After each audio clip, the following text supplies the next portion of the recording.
John Anik and Kenny Florian podcast. John Anik and Kenny Florian. I love them. I can't get enough of them. Let's hear that Boston next. Big jab there from Duffy, and Frank Mir is hurt now. Down goes Duffy, out cold. Frank Mir does it again. Rock'em sock'em robots here. Oh my goodness. Hyperbole. There are a couple of absolutely self-involved bullshit artists. Here are your hosts, John Anik and Kenny Florian. Headshot, bang.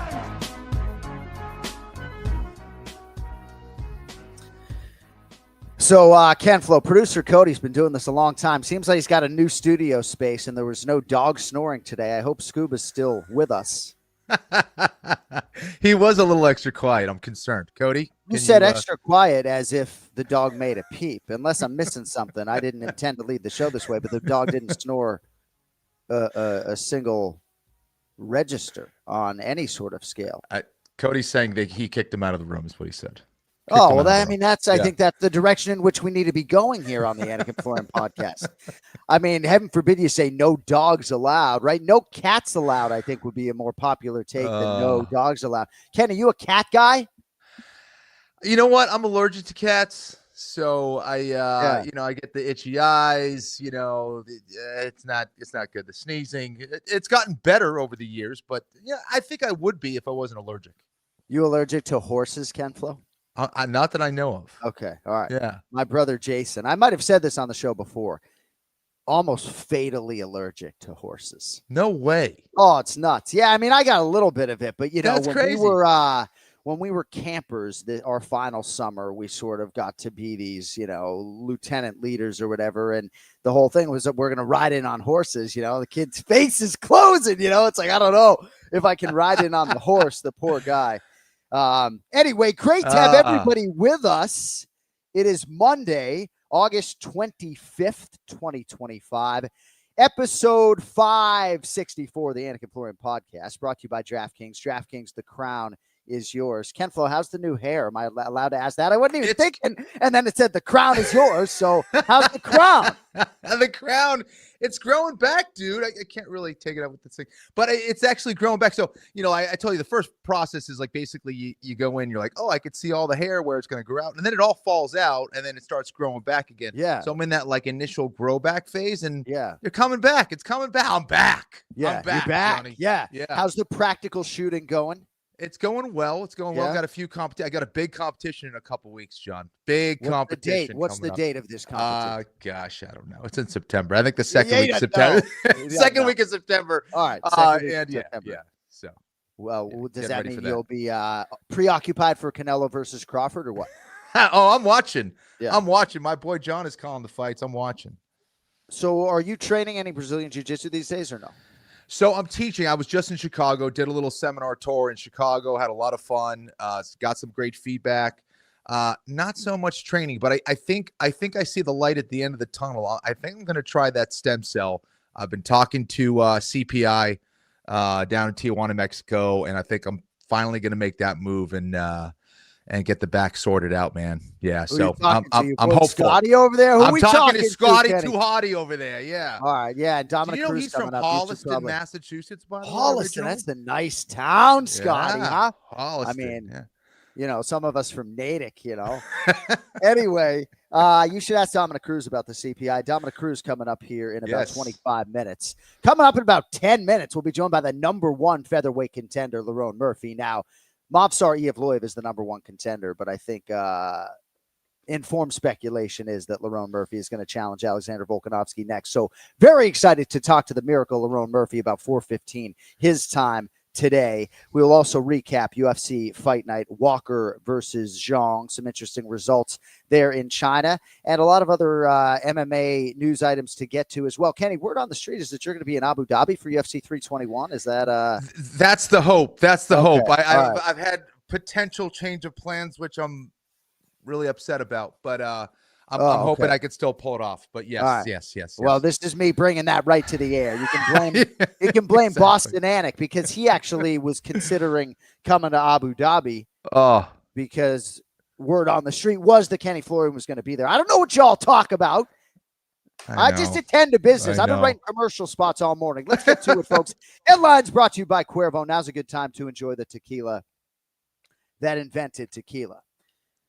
And probably not a good time to be saying I've been drinking a lot of gin, right? But I have been, so I might as well tell you. I've been drinking a lot of Hendrick's gin. But when I go buy tequila now, I go buy the tequila that invented tequila because it tastes the best. It really does, and gives me a nice buzz as well. So thanks to our friends at Cuervo for always supporting the Anik Florian podcast. Yes. How about Johnny Walker having other plans? Johnny Walker had other plans than your first round finish for Zhang Mingyang in Shanghai. Kenny, what'd you think of the main event? Yeah, I'm a little concerned for you, to be honest. You mentioned 3 alcohols in the last 30 seconds. Johnny Walker, Johnny Walker. I didn't know, right. I was like, gin, tequila, what's the third? But dude, Johnny Walker, it was such a crazy fight. He goes out there in typical Johnny Walker fashion, does something very unorthodox, looked like he was going to be in trouble early, and was able to rally back. So I give a huge credit to Johnny Walker for getting it done. Again, his physicality is always going to be a factor. The guy is so big. He hits very hard. And in the end, it was his power and size that got it done for him. So I think it was a good win, and especially in enemy territory. And obviously everyone was, cheering for Young, and he got it done, man. So having an open mind for sort of MMA evolution and development, I think, is a really important thing. And two guys who have referenced that at the highest level, I think Ian Machado Gary and Israel Adesanya in our fighter meeting have talked about sort of having an open mind, always being open to MMA evolution. And you have to be that way. Like even Stephen Wonderboy Thompson would tell you that. And I think because Johnny Walker is that, even though there have been some trip ups, like this dude's trying to celebrate with his like snake on the ground thing. And his team's like, bro, we're not going to do that right now. But I do think because he's willing to evolve and move around and get different looks, and I think John Kavanaugh's been a good influence, and he has, I think, since moved on in some capacity. I'm just happy for Johnny Walker because I think he's put a lot into this, Definitely, man. When you're moving your life around, place to place, you see that commitment, and you also see the willingness to want to learn and get better and grow in this sport. And if you're not growing, it could be a dangerous thing. People figure you out, and you're in trouble. So good to see him get a win, man. He struggled. There's been some inconsistency, and hopefully he can build on this and get some more of it. And for Zhang Mingyang, certainly a lot to extract from this for him in defeat. Anything on that side before we move on? I think it was kind of some poor decision-making a little bit. I think that there's a lot of things that can go wrong if you're overly aggressive, but I think he didn't capitalize at a point when he was on top of Johnny Walker. And I thought he should have been way more aggressive, try to utilize more ground and pound because, Johnny Walker, he's going to be dangerous if he gets on top, but he's not necessarily known for having a dangerous guard. So I thought he should have been more aggressive, try to pursue that TKO. He really didn't. He was a little bit too patient for my liking. And then, some of the opportunities on the feet, I think when he was able to hurt Johnny Walker, I think he kind of let his foot off the gas. So unfortunate there, but he's still kind of new to the game. That was his first loss ever. And hopefully he learns from it. It's just so interesting when it comes to some of these divisions and certain rematches, right? If you're a top light heavyweight contender right now, you have this rematch coming up between Magomed Ankalaev and Alex Pineda, but Zhang Mingyang, right? Kenny, when we were starting this show, I would talk about these 2-year championship setbacks, right? And Kenny, I think at some time would be suggesting maybe I was overstating it, right? But for Zhang Mingyang, this is a big setback, right? In a division that things can happen quickly for you, things are not going to happen quickly for him. And we'll see where Johnny Walker can go from here, see the extent to which he can stack some wins. But this is going to be a big setback in terms of contention. No title shot anytime soon for Zhang Mingyang now, For sure, man. And especially, he had an opportunity to fight in front of his countrymen and kind of show out. Didn't pan out for him. I think it was a good matchup for him to be able to do that. So I think by everyone's expectations, this was an upset and a big win for Johnny Walker. And yeah, I think it is going to be a little bit of a setback, but there's an opportunity with a setback. There's an opportunity to get better and learn from this.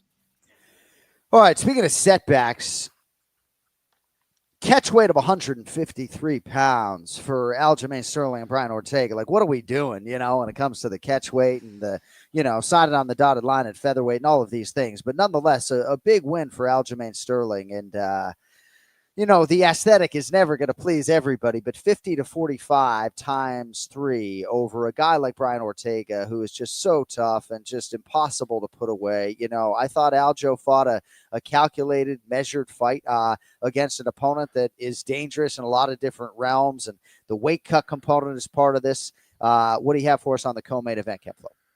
Yeah, I thought that it was a very smart performance from Aljamain Sterling. I thought that he came out looking very sharp. To me, it seemed like Ortega maybe was a little hesitant with his volume, with his pacing, because he wasn't sure how his body was going to perform perhaps later in those rounds. I think that weight cut absolutely played a part in that. He did not look good. And the fact that he really wasn't even able to get down to 150 pounds, that's not a good look. Not a good look, especially given the fact that, he's experienced similar situations before. So, I think Aljamain Sterling, while it wasn't maybe the most exciting fight in the world, I thought he did exactly what he needed to do against Ortega. I was hoping for some more grappling exchanges. We saw some of that later in the fight with Aljo getting the better of it. But, overall, I thought it was a really good performance from Aljamain Sterling. I thought it was smart.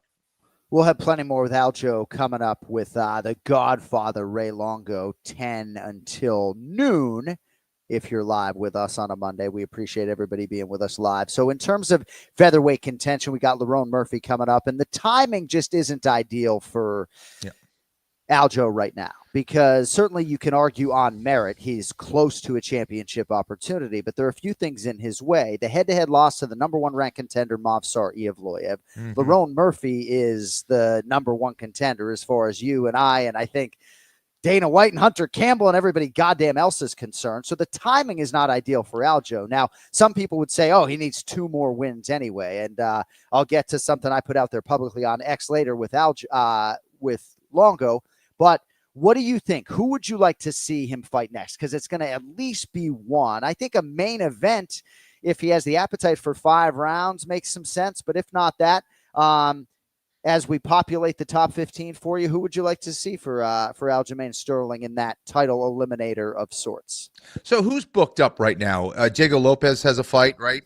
Diego Lopez, September 13th, right? So, I guess we could let this marinate a little bit. Diego Lopez is fighting Jean Lord Silva in a couple weeks. Yeah, so Yair Rodriguez is available, I assume. I think that would make a lot of sense. Let me stop you right there. So that makes a ton of sense, right? That makes a ton of sense. It's a perfect answer. And I don't know the extent to which Yair Rodriguez was promised a title fight if he ushered Patricio Pitbull into the UFC with loss, but it seems like he felt like that was the expectation, right? He turned to Hunter right after the fight and was like, hey, you told me I'd fight for the belt, right? Meanwhile, did you see Pitbull's fighting in Paris? 3rd UFC appearance already. He's fighting in 2 weeks. Whoa, I did not see that. I didn't know that. So, so a lot of these guys are booked up, right? But Yair Rodriguez, I think, feels like maybe he can fight for the title. But what Lerone Murphy was able to just do sort of makes it so that for guys like Yair Rodriguez and Aljamain Sterling, you're just going to have to fight. So why not fight each other December 6th, UFC 323, when Lerone Murphy presumably fights Alexander Volkanovski. All right, well, few men sweat like me, winter, spring, summer, or fall, but right now I got it under control because Mando's deodorant sweat control is built for me, and this season I am on point with it. The sweat control deodorant stick really holds up for me even in the heat. I combine that with the deodorant wipes, which I travel with. They're right here in my hand. And it's all systems go. You can put Mando everywhere, by the way. Pits, packages, feet, skin folds, back, knees, everywhere. And on the UFC Roadshow, my toiletry game is now on point because of Mando as well. I got the 4-in-1 acidified cleansing bar, shampoo, face wash, body wash, and deodorant all in one. I don't always like the stick deodorants all the time. This one's perfect. Not only simplifies my hygiene routine, but it actually works. I also travel with Mando's cologne. Bestsellers, bourbon leather. So that's the one I went with. And as always, we've got a special offer for new customers. Right now, get 20% off site-wide with our exclusive code AFPOD at shopmando.com, shopmando.com. You can find Mando at Walmart and Target, but for the best deals, shopmando.com with code AFPOD. Mando Starter Pack, perfect for new customers, comes with a solid stick deodorant, cream tube deodorant, 2 free products of your choice like mini body wash or these deodorant wipes right here, and free shipping as well. And as a special offer for listeners, new customers, 20% off site-wide with our exclusive code. Use code AFPOD at shopmando.com for 20% off site-wide and free shipping. SHOPMANDO.com. Please support our show and tell them we sent you. Smell fresher, stay drier, and boost your confidence from head to toe with Mando. All right, now joining us on the guest line. Good to have this man, always looking good. 9 days after the biggest win of his career. Now the number 4 ranked UFC featherweight contender, but we've been calling you the number 1 contender for purposes of this show and for reality right now. Lerone the Miracle Murphy. Lerone, great to see you, my man. Congratulations. How have things been over the last 9 days since the knockout of the year? Oh, crazy, crazy. And I feel like I'm finally receiving the flowers I deserve. Everybody's been going crazy, especially my social media. Social media blew up, but it's just left me hungry for more, really. So you're 17-0-1 as a pro, and you're in a nation that absolutely loves this stuff. So I guess I'm just curious if you're prepared for the potential of what things could become. If you become a UFC champion in that nation, you're not going to be able to go anywhere. Yeah, I know. Do you know what? I went into town this week to do some shopping, and it's like I'm getting stopped everywhere now. Because obviously the KO went viral, and I'm just thinking, imagine like I won this championship. Yeah, things will be wild. It'll be wild. So I don't know how much you look ahead and think, man, if I knock this dude clean out, I could potentially fight for the world title before the year is out and be the 2025 fighter of the year, right? But rising to the occasion doesn't even begin to describe it in terms of what you did in Chicago. You produced a moment in the biggest spot of your career, right? Like DC was sort of talking about you elevating your game for this moment. You made yourself undeniable when the waters were somewhat muddy. Were you sort of dreaming of this scenario, or were you just focused on a really tough opponent? Yeah, a bit of both, really. I knew it was going to be a tough opponent. I knew how good he was, but I also knew, I said it in my pre-fight interview, that I'd make his strengths his weaknesses, and I use his aggression against him. I knew that was going to happen. Anybody that pressures me like that will walk into shots, and there's a reason why he fell onto that, and it's something I drilled as well. It wasn't by accident. It was something I actually trained for. I expected that to happen.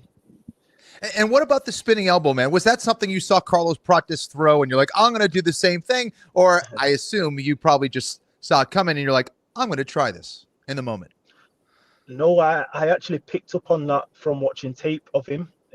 Just the way he entered and stuff. So I had a few techniques that I was going to use for when he closed the distance fast, and that was one of them. But obviously seeing Carlos Pratas do it, it was like I had a weird feeling that I was going to do it too. And it was like, wow. Do you know them shows where you see like free flying knees, or do you know what I'm saying? Like you see a theme of the show. I was just thinking like, this is the theme. I'm gonna do it too. That's amazing. Absolutely brilliant knockout, man. So what were your feelings heading into the fight? Because you did take this on short notice. I know you're always training, but how are you feeling mentally, physically going into a fight against a tough opponent on short notice?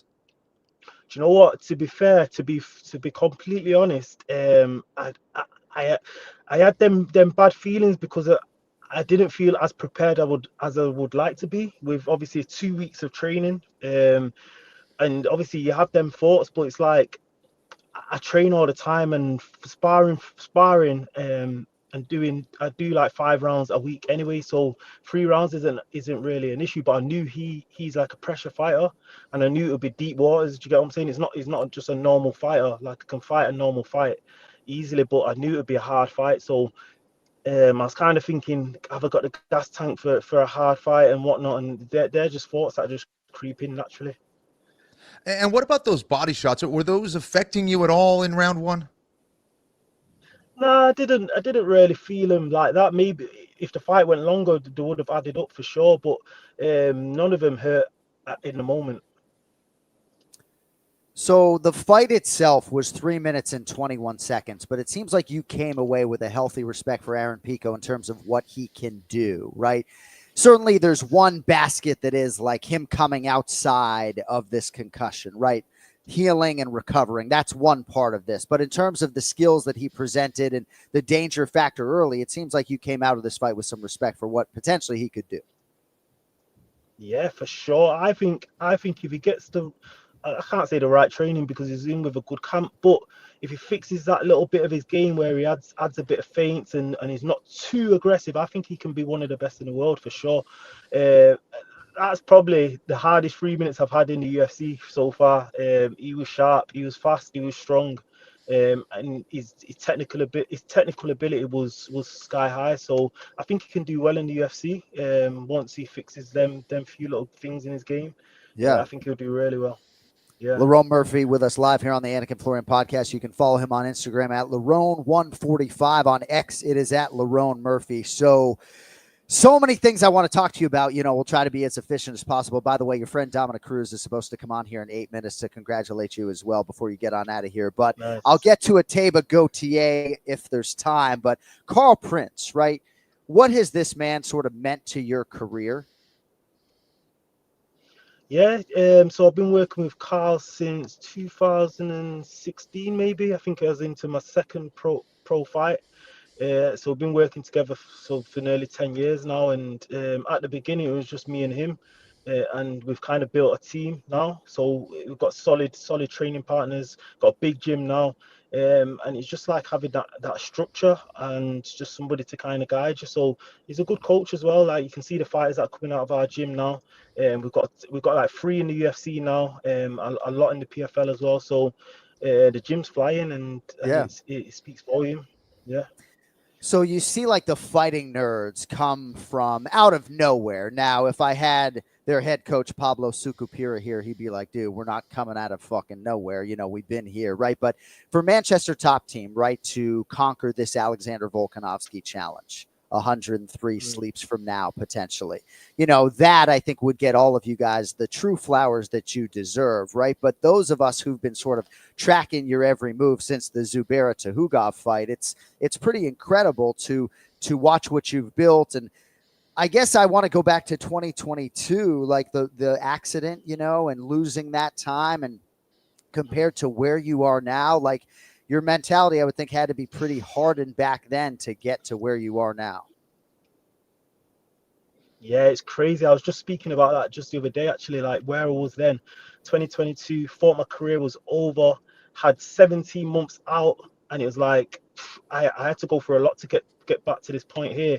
And I felt like that kind of restarted my career. It was like I felt like I was on a bit of a roll then, and then that happened, and then it's like I have to go back to square one again. So it was tough, but in hindsight, I'm glad it all happened because it just made me hungrier, and I feel better now. So Ken Flo, this question's for you. Lerone, don't say anything. Kenny, over under 4.5 UFC fights for Lerone in Abu Dhabi so far. Over under 4.5 for this man in Abu Dhabi. How many times do you think he's competed there? Under? Bro, 5. This man is 4-0-1 in Abu Dhabi. It's crazy, right? So 10-0 in England, 3-0 in the US. By the way, just absolutely crushing it on American soil. I think it bodes well for Las Vegas in December. Lerone Murphy with us live. Hey, so Alexander Volkanovski, right? I'd imagine he is occupying a lot of headspace right now for you and Carl and Luke and everybody else at Manchester Top Team. So, what is it going to take to potentially beat this man in 3-4 months? It's going to take the 4th and 5th gear of Lerone Murphy. It's going to have to take the best version of me, which I still feel like I've not shown yet. I've shown glimpses, but I feel like I just need to just let loose and just let it all go. And I think the fight with Pico just kind of taught me a lot, and it's got me ready for that. I'm just hungry for more blood now. So I feel like I'm going to let it all go if I get the fight against Volkanovski, and put the whole world on notice. It's my time. Volk had an amazing fight against Lopez. It was a tough one. But he's lost twice in the last 3 fights, I believe. And do you think there's a blueprint out there on beating Volk? And if so, are you going to kind of take that same approach, or do you see yourself doing something differently? I think I'd approach it differently. I have a different style than the Makhachevs and Toporias. I have a different style, but I think my style will be very effective against him as well. I watched the Diego Lopez fight. I've seen a few things in that fight that I think I could expose. So I think it'll be a great matchup, and stylistically, I think it'll make a great fight as well. But I see myself getting my hand raised in that fight. So going into the Pico fight, a lot of us were bemoaning the fact that your ranking wasn't high enough, right? And here we have a champion, Alexander Volkanovski, that puts over Movsar Evloev, right? He promoted his candidacy. Now, he didn't get on the mic after a win and say, Movsar, I want your fucking it's on, right? But as you know, as a fellow featherweight contender, he did what he could for the Movsar Evloev fight. But we have Dominick Cruz, who you can populate any time. But you said if you get the title fight, Lerone, and there's your buddy Dominick Cruz. But yes, bro. Right? I mean, look at this guy. Look at Lerone Murphy, Dom. My guy went out there and got the job done. Hey, if you look on Twitter, I was telling the world, watch, my boy's about to come out and show the world how good he is. Got it done. So, thanks, bro.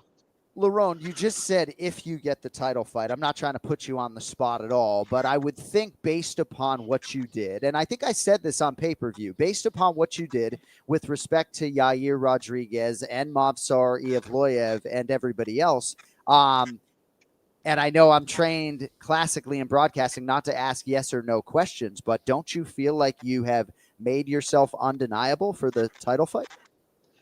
100%. I believe I've earned it now. Like everybody knows, it was supposed to be Evloev and Pico for the #1 spot, right? And I jumped in. I made it on 3 weeks' notice, and I got the finish. So I deserved the fight, but you just never know what's gonna go on. You've got Gene Silva versus Diego Lopez coming up, and who knows? It's like. But realistically, if you look on paper, I've earned it. Gene Silva's only had one fight in the top 15. He's not fought no main events. I've fought 2 main events. So it should be mine. Yeah, I do. I don't know what else you got to do, my man. Well, we appreciate your time. When was the last time you and Dom trained together? When I was healthy. Do you know what? But he showed me a few bits before the Josh Emmett fight actually, which actually helped. I got the privilege to spend half an hour with him in the PI. So yeah, that was good. Yeah, that was fun. You're the man, Lerone. Keep it up. Yeah, man, we're all excited to see your rise, man, and I would be stunned if your next fight isn't for the belt. You know, there's television deals, right, and all sorts of things, so, you know, maybe it would be 2026, but hopefully it's 103 sleeps from now. UFC 323, Volkanovski v. Murphy, and we're off and running, brother. Congrats on a huge win, and we know you're training hard already, but thanks for a few minutes. Thank you, bro. Thank you. Pleasure. All right, there he is, Lerone Murphy, with us live on the Anik Florian podcast. And now, all eyes on the handsome face of the consensus greatest bantamweight of all time, UFC commentator Dominick Cruz. Dom, where in the world are you right now? Las Vegas, Nevada, USA, or what? I am. I'm actually in Las Vegas. It's good to see you, champ. How are we healing up with this shoulder and everything else? It's really good. I mean, you see, look, I'm starting to get muscle back. Can you believe that? It's been 12 weeks, or no, 14 weeks, and I'm moving my shoulder. I can do this. Wow. I can throw punches, but I can't hit anything solid. It's very weak. My arm kind of feels, the best way to explain it is like a hangnail. It's like it's there. It's still a little sturdy, but if you just rip it wrong, it'll tear everything to pieces. How long is that process, Dom? How long till it's 100%? Like what have they told you as far as physical therapy and all that stuff? I'll be honest. Like I've already had one shoulder surgery. The second one was far more extensive. I tore a lot more stuff than I did the first time. But with the rehab that I've been doing, it's been so much, like literally twice as fast as the first rehab I did. And this is the second surgery. So the PI is incredible. Heather and the team there, they had me doing 2 days, you know, and then they give me the exercises to take home. So, I mean, I think like I said, another like month or two, I should be able to start hitting hitting something with it. But right now I'm just lifting and trying to get strong. And no, my goal is not to return to fighting. And well, all that's that. what, like, why are you saying? Why are you Yeah. saying you don't need to hit something? I thought you were having the shoulder surgery so you could throw a ball to a potential son of yours. You know, He's giving you a warning, John, is what he's doing. Not to have John. Listen, I would love to have that girl like me enough where I can go and have a kid with her, but we got to build that first, okay?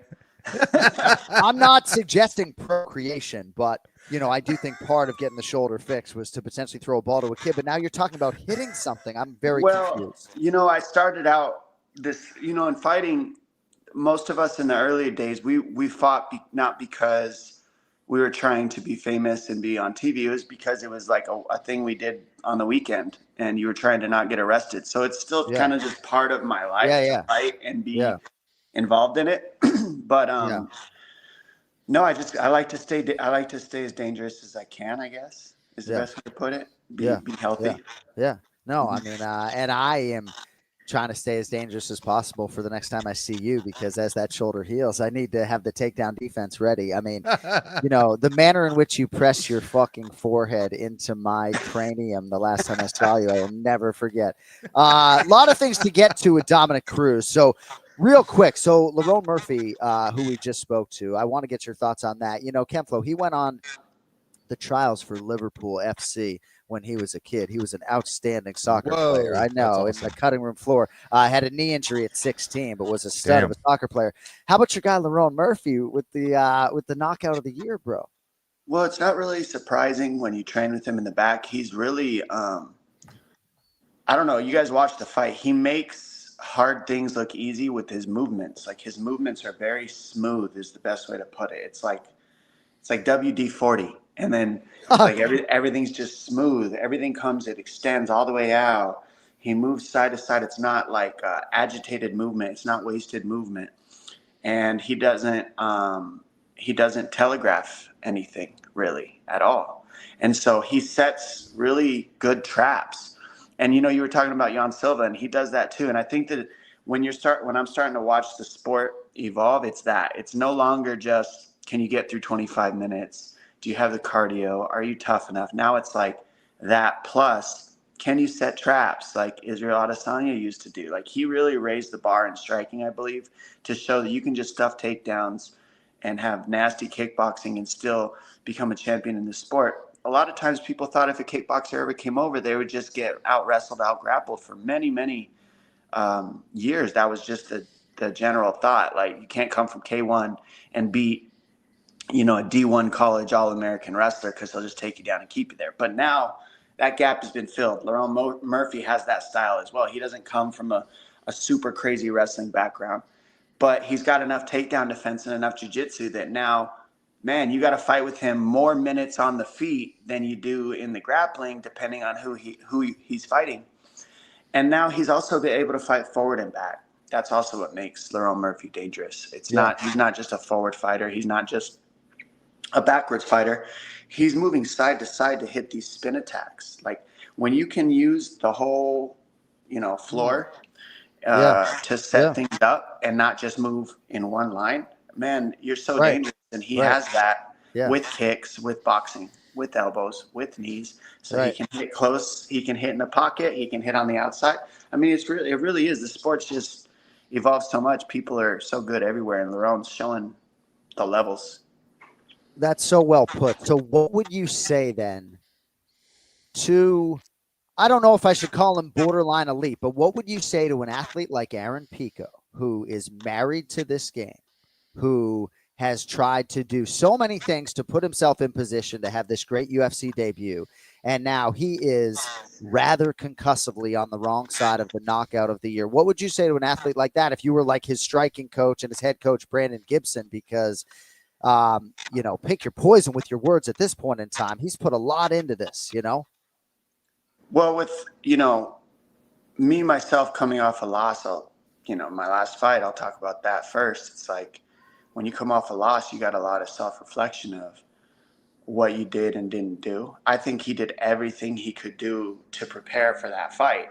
He was in shape. He was ready. Like, I don't think there was anything his body wasn't ready for. It's just, again, we're talking about a certain level. And when I watched the technique in that particular fight, there was no feints. It was pure pressure. It was pure pressure by Aaron Pico. It wasn't this type of thing. Have you ever played that game where you put your hands on top of somebody else's hands like this? Right. Yeah. And you do this, and you turn over and you slap the hand, right? So Lerone Murphy's doing this, trying to get Aaron Pico to bite. And Aaron Pico is not. He's just going. There's no feints. And so if you don't have that feint in between, it's easy to read when somebody throws. Right. And Volk is all feints. So Volk is all feints, all stance switch. That's why, you know, there's levels. When you watch the fight cards, you see at the bottom of the card, no feints. You see at the top of the card, feints. It really is that simple. You got to be feinting and mixing that up into your style. Makes you impossible to time and read. Yeah, being predictable in this sport is a death sentence, man. I like what you were saying about DDP and Hamzat and how, you know, the sport ebbs and flows between grappling and striking. And I absolutely agree with you. But in regards to DDP, you know, he had a great statement. It was a long statement about how he is going to approach this loss. Do you think he can come back and get that belt back? He says 6 months, I'll fill some gaps. But I mean, when I look at that, that's not 6 months. He didn't separate one time, like nothing. Right. Not even his legs weren't getting involved from his back. He's just never been put on his back that long, I don't think. And you have to have an offense from the bottom in order to get up. If your job when you get taken down is just to get up and escape, that's kind of defensive in a way. Mm-hmm. So if you're on the bottom and you're getting held down, you have to have some sort of like offensive attack from the bottom. Like you need to go for a single leg. You need to be able to like off balance to get to a double leg. You need to be able to off balance to create space and then get to a front headlock. And then you have to create some sort of offense from the bottom, some sort of attack so that the person on top of you stops blanketing you. And he couldn't really create that. And I don't know, when you look at the differential in that particular fight, it just looked like two completely different level of fighters. Yeah. Because the separation wasn't there. Now, if I could say DDP got away one time around, I would have a totally different thing to say, but he didn't, and he couldn't. He couldn't get away once. He couldn't separate once. Can I read a quote real quick to you guys on this? This is Mornay Visser, Dricus Duplessis' head coach. I've been asked, do you want him to do a rematch? I said, absolutely not. Obviously, we would like to fight him very soon again, but there's no way I'll take the rematch with us being a little bit behind in our Russian style of wrestling. And I guess I would ask you both. I remember Jack Della Maddalena saying in one of our fighter meetings back in the day when he was getting Ramazan Ameev, I look forward to trying to pass this Russian wrestler test in my career at this point in time. He's now the undisputed UFC welterweight champion. Has DDP had to face a like this? I mean, Mornay Visser is a really credentialed guy. I understand it can take years, right? 10 years to bridge this gap that maybe they're trying to bridge in 18 months. But to your point, that like nothing resembling an escape. Yeah, I mean, I don't know. He doesn't want the rematch. That says a lot, doesn't it? The coach. Like, what else do you got to say? Do you really got to ask anybody else after that? Right. Yeah, I think he's keeping it real. I think that grappling gap is way too much right now. And wrestling, jiu-jitsu, whatever, it's one of those things that takes a long time to implement because it does require so much sensitivity. So I think it's smart. They need to kind of build back up, right? They've seen a huge vulnerability. They need to build back up. And I think the coach is looking out for the best interest of his fighter. And I think that's a smart approach. It's not about ego and go, oh, we're going to go back and get that fight back. No. It's how are you going to set your fighter up to go back and be more successful in the future? Yeah, and it's not just, I think DDP beats almost everybody else in the division. Just that particular matchup is just really exposed itself. And, you know, that's the thing about being champion. So you don't want to bust on DDP too bad. I mean, how many titles has he defended? How much film do they have on him? Yeah. And it's the same thing with Topuria. Like, there's going to come a point, even as good as he's looked, people are going to have the film. You're going to start studying. Khabib said it best about Arman. Like, he's got 3 fights to watch to see the style that Topuria is going to implement. We've seen Topuria get sat down by Jai Herbert. We've seen the little gaps here and there. I'm not saying, but I'm letting you know that when you're champion, if people start watching the film and you're in the same division and you don't leave it, and you got guys on the outside of the fence watching you on the inside of the fence, when they come in to the inside of the fence, they just saw everything you did, and they're going to use that against you. And this is what you see with DDP. They knew, okay, he can strike. Let's see how good he can actually grapple. And it's not that DDP doesn't have takedown defense, because he does. But that wasn't the problem. It wasn't if you get taken down, it's when in mixed martial arts. And can you create the space again? And that was the problem. It was that when he's on his back, he doesn't have the jiu-jitsu acumen to create the space. That was jiu-jitsu that he lost. It wasn't wrestling. I mean, he got taken down, but it wasn't like pure wrestling. Khamzat's top pressure is black belt level top pressure. That's just black belt level top pressure. It's not like he's just wrestling you like Fluffy Hernandez did. Not that Fluffy doesn't have top pressure, but it's a different style. You know what I mean? And that's the difference. That's the big difference. Dom, you brought up Topuria. If you're Ilya, who do you fight? Arman, Paddy, or Gaethje? I think those are the three front runners, right? I think that's pretty clear. But I'm not saying who you think he's going to fight, but who would you fight if you're Ilya? Well, what are we pretending not to know? This thing's about paychecks at a time. We're prize fighters. We're not anything else. We want to say we're all these other things. We are prize fighters. You put a prize out there, we take the prize, you win it or you lose it. Who's the biggest prize? We all know the answer to this between those three. Yeah, we just know. So if you're smart, if you take that fight, like that guy's the bag. Now, not to say that the other guys aren't good, but the problem is, like, Paddy is just he promotes, he talks, he's got a very big package, and he's got the history with Topuria.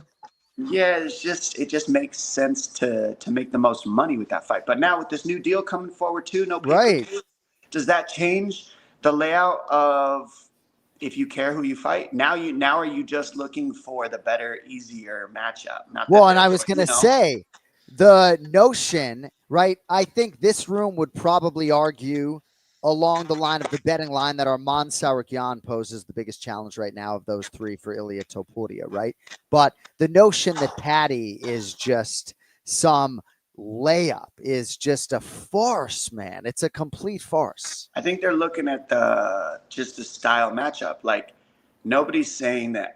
If you're smart, you're not saying Paddy's like a layup, but you're saying stylistically, is that a layup comparatively speaking to Arman Tsarukyan? That's the question. Not Paddy sucks compared to All right, so what Arman. about Gaethje and Paddy? I'm not trying to put you on the spot, but if you take Arman, I don't care. What do you want to know about? Well, I mean, do you think that the betting line would be similar for Gaethje and Pimblett, right? Like Paddy Pimblett, I would think will be a bigger underdog than Justin Gaethje would be against Ilia Topuria, and maybe that wouldn't be accurate necessarily. Who do you think has the better chance to beat Topuria, Gaethje or Pimblett? Gaethje?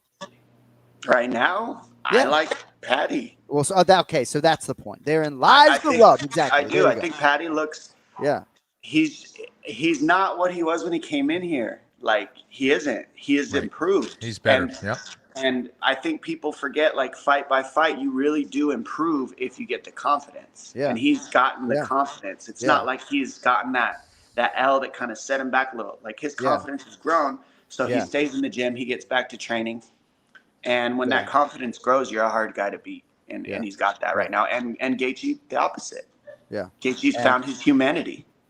Yeah, right. And Scousers, as yet, don't get knocked out.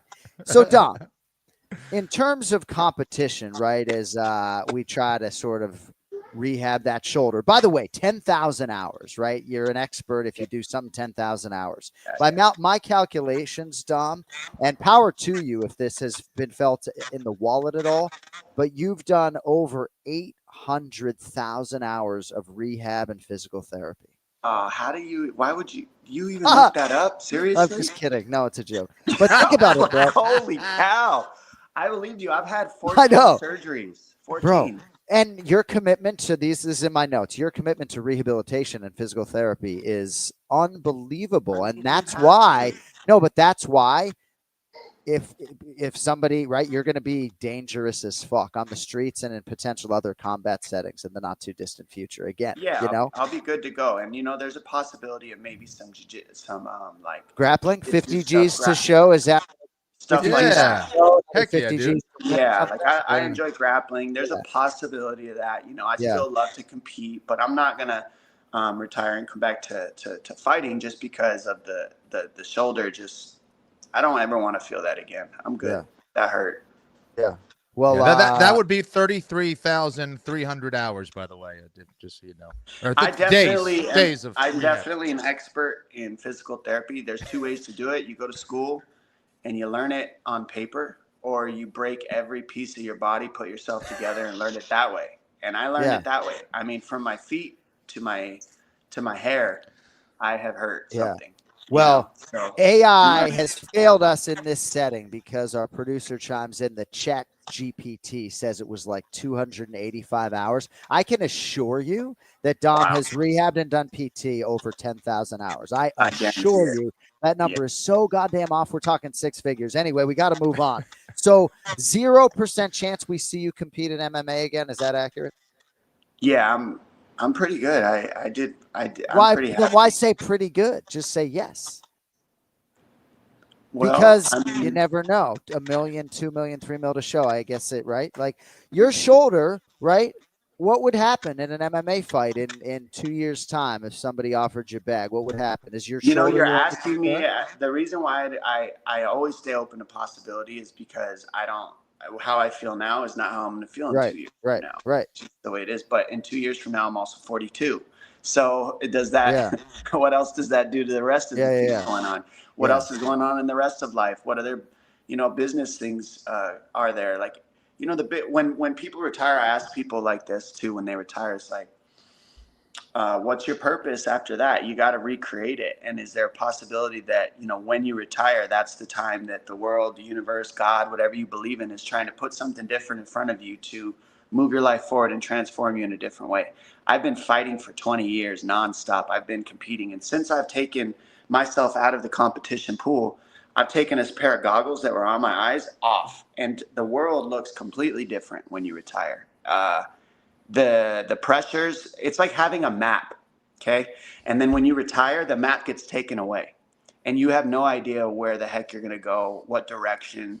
And when you have the map in competition, it's exactly how many hours, exactly when you're going to wake up, exactly when you sleep, you know everything you're going to do. When that map gets taken away, it's a transformational thing. And I think that's why you see so many fighters leave retirement and come back, because they want the map back. It's great knowing what the heck's going to, because there's control there. And right now, I'll tell you the truth, I feel completely out of control. And it's quite a weird experience to open your eyes every day and not have the map. And I empathize with 95% of the world that doesn't have their purpose so deep that they lock the entire world away from them so that they can focus on the direction they're going. I don't have that, I'm not in the competition pool. So now it's like anything is possible. I can do whatever I want, and that can be overwhelming. And man, it's been a cool experience to feel that and to be challenged by it. And it's scary. And I'm really pulled into that feeling right now more than I am like, hey, let's get back to what I know, which is the map and competition. It's like it's not easy to retire. It's a big thing. It's a transformational process. And if I don't lock into that as much as I've locked into competing, then being out of competition can be just as hard as being in competition. And that's what I'm learning. It's like, wow, I had a real, conceived notion that I was doing the hardest thing you could do. I was sacrificing everything to win, right? And you think that's the hardest thing until it's gone and you lose the map, and then you realize anything is possible. You can go any direction you want, whenever you want, however you want. And that can be overwhelming too. It's a totally different mindset. It's wild. Dude, that's so fascinating to hear that. I'm sure it resonates loudly with Ken Flo, and we can sort of talk about that later, Kenny, but it is so interesting. And I think it applies to all walks of life. Like, let's say I didn't want to be a broadcaster anymore, and I wanted to retire. You know what I mean? It's like, what the fuck am I going to do to support those 3 kids, right? But if I'm Dominick Cruz, I'm like, wait a second. Like, if I pay off this fucking roof and I do some mathematics, some calculations, like how much money do I actually need? I haven't procreated yet. I mean, the world's your oyster. You know? I would like to procreate. That would be nice. But you keep saying that, so I'm gonna tell you. But you got to have the girl. Yeah, you can't. That is true, right? I mean, again, not gonna be a guy. Not gonna be a guy. Hey, we got Longo in the can. It's 2025. You never know, John. You have been. We know. Okay, stop. Here we know. Yeah. All right, my man. Well, I wish you a great day and a better evening. I thought you were on absolute fire today, as usual, but really a lot of thoughtful stuff for me to think about. And yeah, I hope all is well. When will we next see you with a microphone in your hand, my man? Texas. San Antonio. Noche UFC, September 13th. All right, my man. Well, before we let you go, Canelo Alvarez, Bud Crawford, live on Netflix, September 13th. Who do you like, the underdog Crawford or the betting favorite? Crawford is coming up, I believe, in weight. Yes. I haven't done all the analytics on how much, but like how many weight classes up is he coming? 54 to 68. I like Canelo. Bigger man. The durability, the weight. Yeah. It's like, now Crawford has the speed, right? But I like Canelo because of the weight difference. Like I just believe in the weight cutting thing it makes a difference. I'm a weight cutter, so I get it. I'll cut 25 pounds in 5 days. Yeah. And that gives me a lot of extra incentives to win. And I think that if you give that to a guy like Canelo in a technical battle, every little tiny inch you can get as an advantage is a true advantage. Yeah. You're the best. At Dominick Cruz on Instagram. Appreciate you, buddy. You're looking fucking strong. We'll see you soon. Not in San Antonio, but we'll see you in October. We're getting much love, bro. Have a good day, Thank guys. You, bro. See you, Dom. There he is. Future UFC Hall of Famer Dominick Cruz. Reckon Hall of Fame comes calling 2026 for Mr. Cruz. We shall see. All right, let's get to the star of the program. On hold, he is Ray Longo. It's now time for the Ray Longo Minute. I want you to punch a hole in this fucking chest. That's what I want. The Ray Longo Minute. Starring Ray Longo. The John Anik and Kenny Florian podcast. Look at him. Look at the motherfucker. That's what I'm talking. Nobody likes keeping you on. Nobody likes keeping you on hold less than me, but I thought Dom was in a particularly thoughtful state today, but it's great to see you, Raymond. Oh, he sounded, I caught the end. He was on fire. I like the procreation talk, though. It's probably the last thing he wanted to talk about, but. Well, it came up. He procreates with himself a lot, I bet now. Well, there you go. I just think it's interesting, right? He finds himself 40 years of age, retiring, and he doesn't have a wife and children and a bunch of dependents. He has a dog, and so I thought it was interesting. How are you, Ray, though? More importantly, welcome home. Very good. Yeah, thank you very much. I miss you guys. We miss you. Congratulations to Team Sterling. I love Aljamain Sterling, man. I really do. And, somebody who I really respect took issue with, what I tweeted about him after that win. I'm just going to see if I can find my tweet. But, more or less said that I don't believe what I wrote. And I do believe what I wrote. So I wrote, history is going to look back fondly upon the legacy of Aljamain Sterling. And I agree he has, as he said, done enough in this game to ask for a title shot at featherweight. He'll likely need one more win, but he ain't wrong to ask for a crack. So what I'm saying, what else? And I want to marinate in the win for a second, but if you're Aljamain Sterling as the former undisputed bantamweight champion, what else are you going to do? You're going to ask for a Movsar rematch. You ask for a championship opportunity because I think he'd be live against Volkanovski. I don't know. I just think that his peers know how good he is, and I thought it was a great win for him over a really tough guy. Well, listen. First off, his peers really know how good he is. That's fact. That's a fact. What else do you want the kid to do? He has the most title defenses at bantamweight. He pitches a shutout against a really high level guy. Go back and look at his, look at even his losses. The Asuncao fight, I thought he won. I mean, even the Marlon Moraes loss, which I think really made him stronger in hindsight. He was supposed to fight Ronnie Yaha 2 weeks before that. A totally different guy. I didn't really want him taking the fight, but he wanted to fight. And, unfortunately, it didn't go his way. But, man, did he bounce back. And that's how you determine a guy's character, man. He got knocked the fuck out. He got back, put on his fucking pants, and went on a run from hell. So, the Mozart fight, I don't know, toss a coin. I thought he won the fight. Well, right. And you watch the scrambles, like the highlights. Fucking shit was awesome. I mean, it really was fun to watch, man. Right, Kenny? I mean, it really was a great fight to watch. If you're a grappling type of, mindset, you have to love that fight. So, ex-champion crushing the 45 division so far. Really, as far as I'm concerned. Yeah, I agree. You know what I mean? Like, what do you want from the guy? I mean, John, what you wrote is 100% true. For some reason, look, man, it has nothing to do with him. For some reason, he just rubs somebody wrong. I don't know. But if you really break down his body of work, Aljo's a fucking great fighter, man. And when I'm watching that fight, I mean, dude, that's like he'll send me his sparring rounds. That's what I tweeted him to. It's like watching you sparring. There's nothing to even comment on, really. A lot of times, it's like, yeah, that was good. That was good. You look great. What the fuck? He did a great job. I mean, the guy stood up with him the whole time, and now that's not good. So everybody, technically can go fuck themselves once again. So I mean, I don't know. I think, to know him and to, like you say, to be in the room with him. I always told you I don't even worry about him fighting because he always looks sharp in sparring, and he, that's what he does, man. He's tricky. He's got a great fight IQ, and hats off to him. I thought his jab was popping the whole night.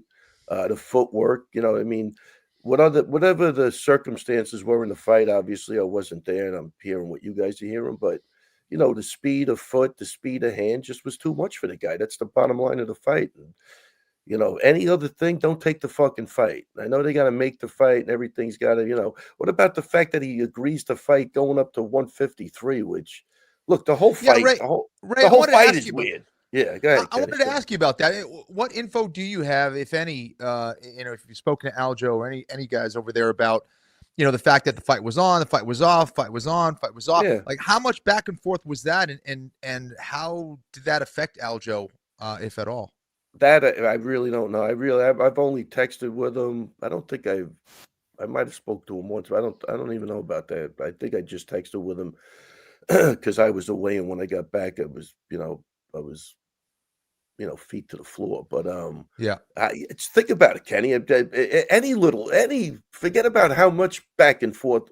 One little back and forth as a co-main event 5-round fight. I still don't know why the fight was 5 rounds, because Ortega wanted it. They have the same manager. The whole thing is crazy, But, I'm sure they'll reward Aljo for stepping up and doing the right thing and taking it. I could see it now, Hunter Kimball. Okay, look, your next fight is in Alaska. It's gonna be a 5-round prelim.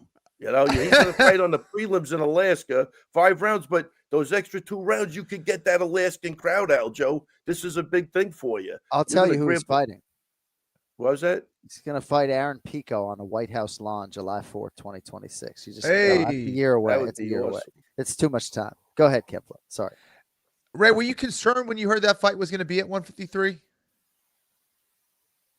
No, I actually. He's sunbathing in Turks and Caicos. He was fine, but like, isn't part of you? It's like, but as a fan, I'm like, come on, man. I'm like, what are we doing here? Yeah. You got a guy moving up from 35. He's now at 45. Now they made him fight at 55. Right. And I think he did the right thing. He stepped up and fought the guy to make so the fight could happen. It's bad enough. Did he get a chunk of his purse? You're not the guy to ask. You were sunbathing in Turks and Caicos. Well, he had to get a chunk of his purse for sure. Yeah. Yeah. Anyway, Ray Longo Minute here live on the Anik Florian podcast. So many directions in which we can go. So the son of Quentin Rampage Jackson. Have you gentlemen seen this video? I got to tell you, I saw that for the first time. We had the company, we had the school barbecue yesterday. So somebody showed it to me at the barbecue. I don't know Can I set it up real quick? Yeah, set it up because I have no. You got I to have give not, the context too. Yeah, I have not one iota of what fairness happened to the legend Rampage, of course. Raja Jackson, 25 years of age. An attack on this wrestler, Stuart Smith. It was a Knox Pro Wrestling event. Slammed him unconscious and then threw over 20 punches and hospitalized the guy. It was really, really hard to watch. I was glad it didn't cross my wake, and then it did. And it's here in my notes. Ray, that was horrifying.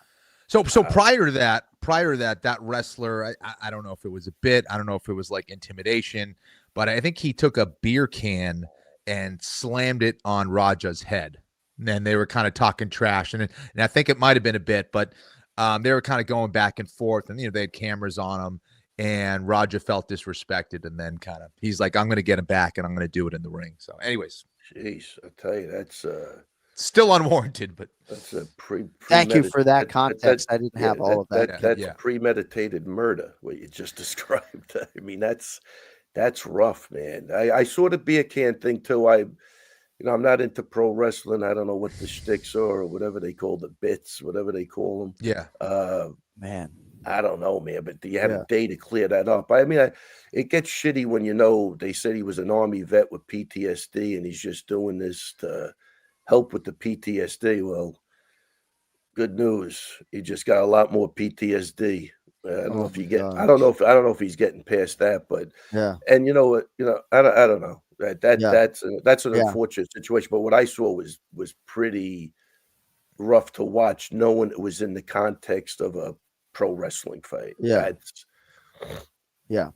Yeah, a lot of people like throwing around exaggerated things about what happened. It looked like he was trying to murder him and all that.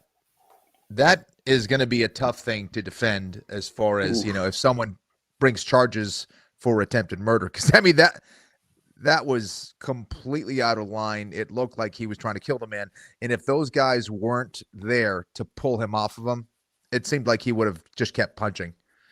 And of course, he was already out after the takedown, as John said. Over 20 punches unanswered after he's already, encountered some kind of brain damage from the slam.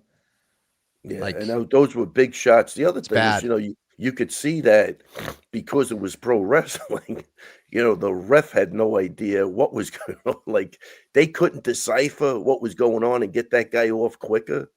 Like, that's crazy. Oh my goodness. Really. You're right. The amount of elapsed time before that's the other problem. It's almost it's just I think the ref's almost an accomplice at that point. Oh man. I mean, what do you do? You just stand there looking at that? You know what's going on. Yeah. You're right there, but whatever. Right. Yeah. No, I just wanted to bring that up. So we were talking to Dominick Cruz about Aaron Pico, right? Yeah. And I don't know what you would say to his longtime trainer, Brandon Gibson, or not that you would say anything to the guys at Jackson Wink or anything like that. I know how much respect you obviously have for Greg, but this is a really, really difficult thing that they're going to navigate Aaron Pico out of, I think. I know everybody in the fight game, right, has to deal with something, but maybe not anything quite, you're thinking about Patricio Pitbull and Patchy Mix making these uninspiring UFC debuts, and man, you take that every day of the week right now if you're Aaron Pico, just in terms of the physical damage that you just took, right? And Dominick Cruz boiled it down to feints, and you're going to get a lot of those from Alexander Volkanovski if you're Lerone Murphy. But what would you say to Aaron Pico when you put so much into this and then you got to absorb a loss like that?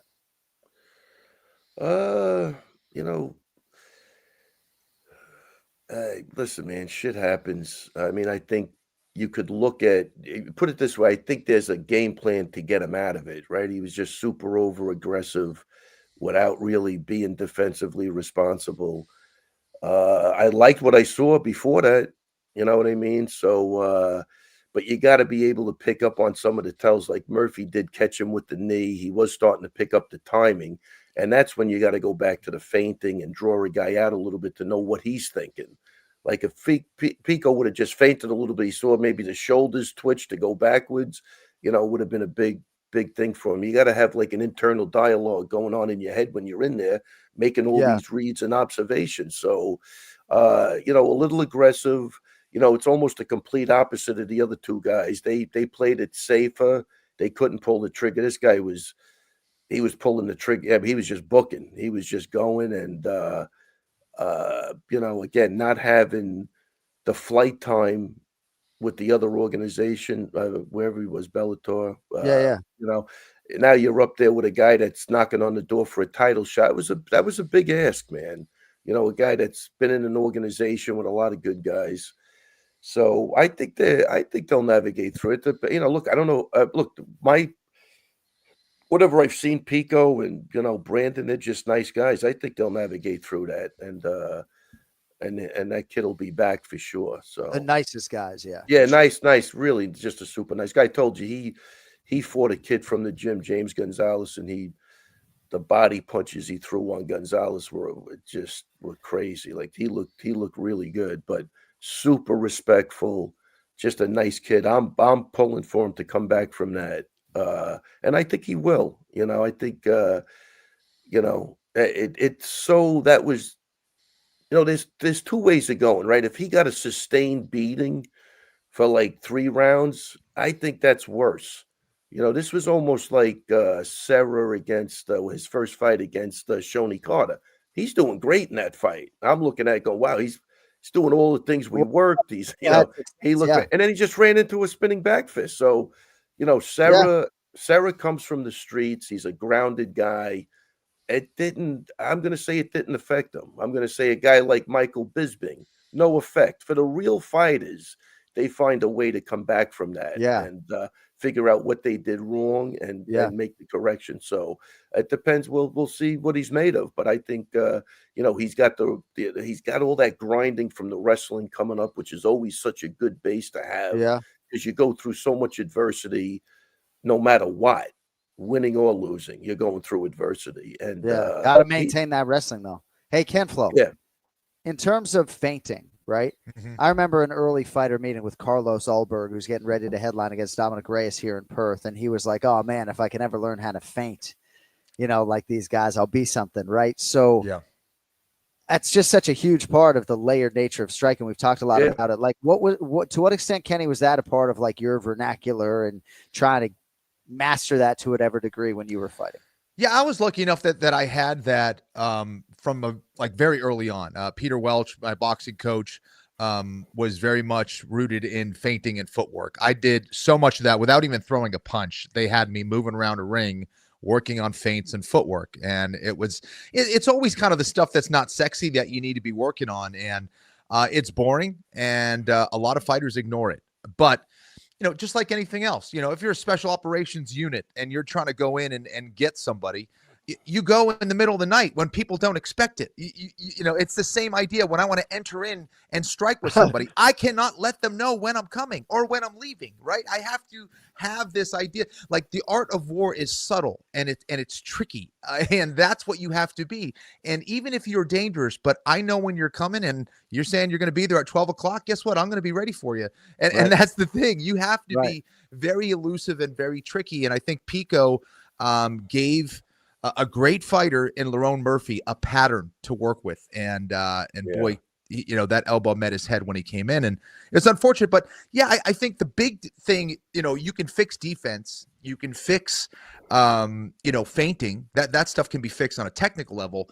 But I think a more important question in some ways is going to be, can we change Aaron Pico of like who he is, right? Because do we tell him to be less aggressive? Do we tell him to do things in a different manner? I don't know, and can we integrate those feinting in with that aggressive pattern? I think we can, but there's a lot there. Aaron Pico has kind of always been aggressive, and maybe telling him not to be as much or as reckless might be difficult. Could work against him. Well, I tell you, Kenny, that was really, really well said. I actually enjoyed that. But I was always huge on that. You could ask anybody in the gyms. The fakes for me were just paramount, man. Just always, and I tell you, there's a lot of times you watch like a high level boxing match, you don't even see the feints. That's how subtle they are.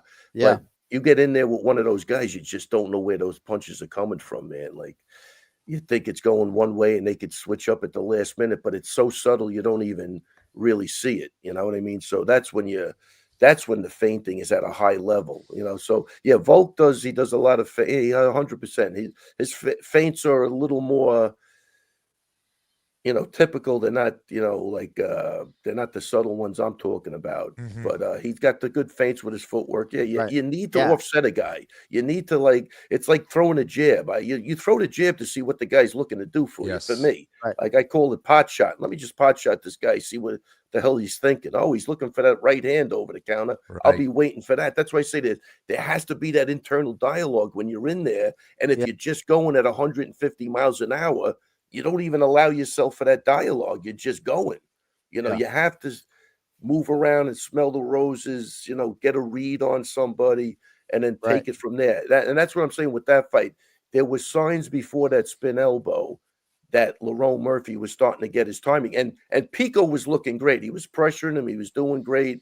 But, it could have turned out, if he misses that spin elbow, it could have turned out to be a fight where Lerone Murphy just counts on getting him out with like one knee or one punch or one something, and it just doesn't happen for 3 rounds. So it did work out in that way, and I think it's how they can make Pico understand really what happened.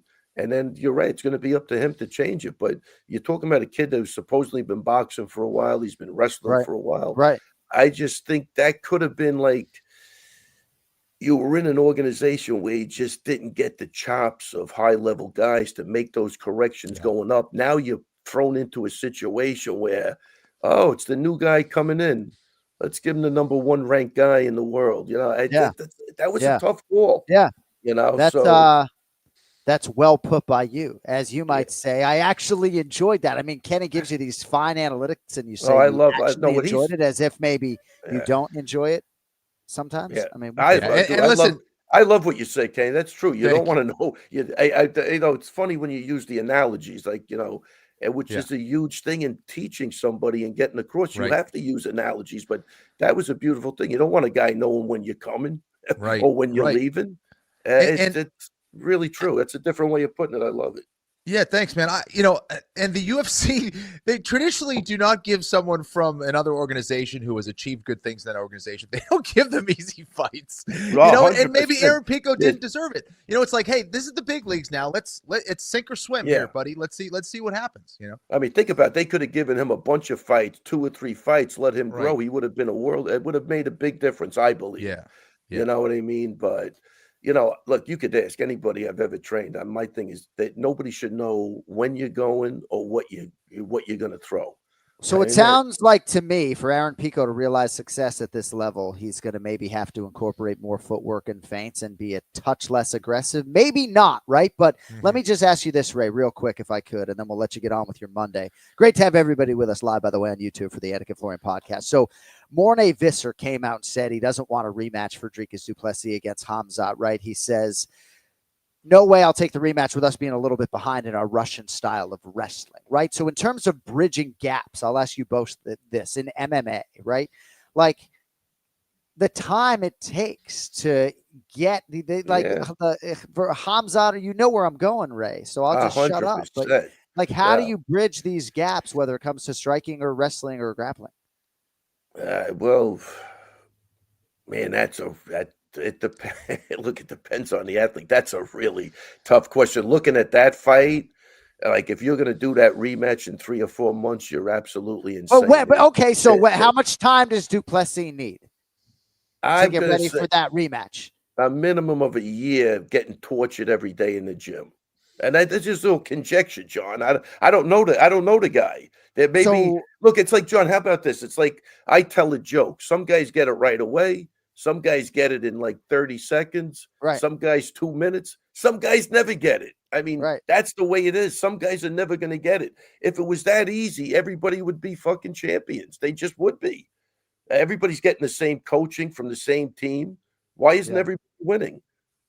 It's definitely, you got to look inside yourself. That I'd have to know the guy, but I would say a year minimum of just grinding out wrestling and bringing in the right guys to where he's confident, his coach is confident, we're both confident together, and then we proceed on. But until that point, it don't look good. That was a wide gap. Yeah. Ken Flo, I don't know if you have anything for us on that. I would just add that, I know a dude who's been a Brazilian Jiu-Jitsu blue belt forever. You know what I mean? Like, it's hard. It is. And listen, I think Ray's pretty spot on. I would have probably given the exact same time frame. I think at least a year of really grinding in there and getting the best people you could find when it comes to not only wrestling. Like high level wrestling, that's something that he needs to be doing every day. Wrestling offensively and defensively. Just get someone in there who can push you, maybe a few people that can push you, or going somewhere else where you can get that high level training. And then also high level jiu-jitsu in regards to countering some of that stuff, maybe in a different way, because to say I'm going to close the gap between a guy who's been doing it his whole life and a guy who does it occasionally for MMA, it's really, really difficult, man. Yeah. And again, there's the old saying, practice makes perfect. It's perfect practice makes perfect. Yes. And that's it. You just can't practice with a random. You got to get the right guys in there that really know what they're doing, that could really bring you to the next level. And I've seen it where guys make the adjustment, though. I've seen it because guys make. I'm Ray's spot on, because there's good wrestling training partners, but what are they showing you? Yeah, right. What are they showing you? You need someone who can do it and someone who can show you. Maybe it's two different people, but whatever it is, you need those people in there, because doing it and showing you what's going on and getting you understand and drilling.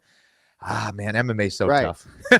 Well, when you hear Hamzat Chimaev talk about learning wrestling things and from legends like Saitiev, and you think, oh man, I mean, and when you hear Renato Moicano, say underneath Grant Dawson in training, like, I don't know how anybody ever gets up. Maybe it's and that's a black belt. That's Brazilian Jiu-Jitsu black belt. Right. Exactly. So Grant Dawson, I don't know how anybody ever gets up. And that's why for me, seeing a guy like that, that's fascinating to me. I know we have a lot of grapplers and wrestlers dominating right now, but to think about like Grant Dawson versus Ilia Topuria, that's fascinating to me, Ray. Yeah. You don't seem as fascinated. Anything else before we let you go? Oh, you have I'm just a fascinated guy. I don't really care. I'll tell you what. More minutes, or do you have? I got to tell you guys, I really enjoed this podcast today. Do you have actually? You actually did. Do you have to go, or would you rather stick around? I would actually rather stick a fork in my eye than go through that again. How's that? Would you rather stick? Would you rather stick around? Would you rather stick a fork? Would you rather stick a fork in your eye and leave, or answer another "Would you rather" question? I'm sticking a fork. Go ahead. Anything for you, John? What do you need? Well, I mean, do you think that she was born with it, or do you think it's Maybelline?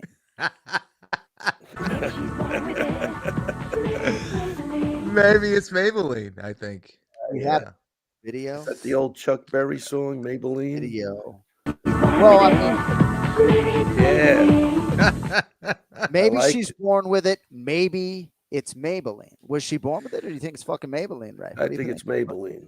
That's going to be the new sponsor of the Longo. Yeah, where's the sponsor? Who's By the way, thank you to all of the inquiries. If I knew that in order to keep this show going, I just had to publicly solicit sponsorships on the show. Yes, one of you is going to be the lucky sponsor of the Ray Longo Minute. I'm coming through for that guy. Just make sure you give him my address for the check. How do you know it's a man? Give that person carte blanche, whatever they need. Carte blanche, John. Right. Well, they did want me to ask you if you'd rather be trapped in a small room with 10,000 tarantulas for 10 minutes or eat 10 tarantulas in 10 minutes. Wow. Oof. I don't like either choice. That's a rotten question. Yeah, it's a terrible one. You just fry them. Put them in a dry fryer. It'd be fine. Have a great rest of your Monday. You're an absolute legend. Congrats on the win. Go Team Sterling. And we'll talk to you soon. Hats off to Aljo, man. Great job. Don't listen to any of the fucking bullshit you're going to hear. I just, whatever. I hope he's getting the accolades he deserves. I haven't really been on YouTube, on this social media, but I hope he's doing all right. All right, guys. 50 to 45. Have a great day. What was that? 50 to 45. It's all you need to know. What do you want from the guy? I don't know. 153 pounds, 50 to 45. Have a great day and a better evening. Alaska 5-round prelim. He's getting rewarded. I'll talk to you later. Yes. Goodbye. There he is. Turks and Caicos. He shut the door on us today. I wonder if Ray Longo's excited for the football season. I am. The rivalries, the marching bands, the upsets. Saturday's getting way more interesting, folks. College football is back, and if you think you know your game, time to put your knowledge to the test with DraftKings Sportsbook and turn your picks into big payouts with live betting, rivalry week odds boosts, which I love, by the way, and so much more.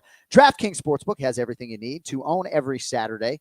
For me, I say this all the time. In terms of the application itself, the app, it's the best sportsbook app out there. And for first-timers, as in new DK customers, you can bet $5 to get $300 in bonus bets instantly. All you need to do is download the DraftKings Sportsbook application. Use the code AFPOD. That's code AFPOD for new customers to get $300 in bonus bets instantly when you bet just $5 in partnership with DraftKings Sportsbook. The crown is yours. And real quickly, a look at the board ripe with games. Maryland home to FAU. I'm looking at that right now. The Terps are minus 14.5. Bill Belichick's North Carolina coaching debut next Monday. Tar Heels have moved from 3 to 3.5 point underdogs at home against TCU. Could be a neutral site. Either way, lines and odds are subject to change, but get in there, my friends. Gambling problem? Call 1-800-GAMBLER. In New York, call 877-8-HOPE-NY or text HOPE-NY. Connecticut help is available for problem gambling. Call 888-789-7777 or visit ccpg.org.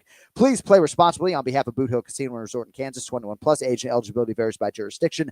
Void in Ontario. Bonus bets expire 7 days after issuance. For additional terms and responsible gaming resources, see dkng.co/audio. So, Kenny, I went to Yankee Stadium for the first time on Saturday. The man to my left was the producer of this program, Cody Merrow. Yes. And I said to him before the game, I said, I just don't want the Red Sox to get no hit, right? Because there's nothing worse than when you show up and your team doesn't produce any offense. Well, the Red Sox banged out 17 hits and beat the tar out of the New York Yankees on Saturday, and Garrett Crochet continued to cement his Cy Young candidacy case.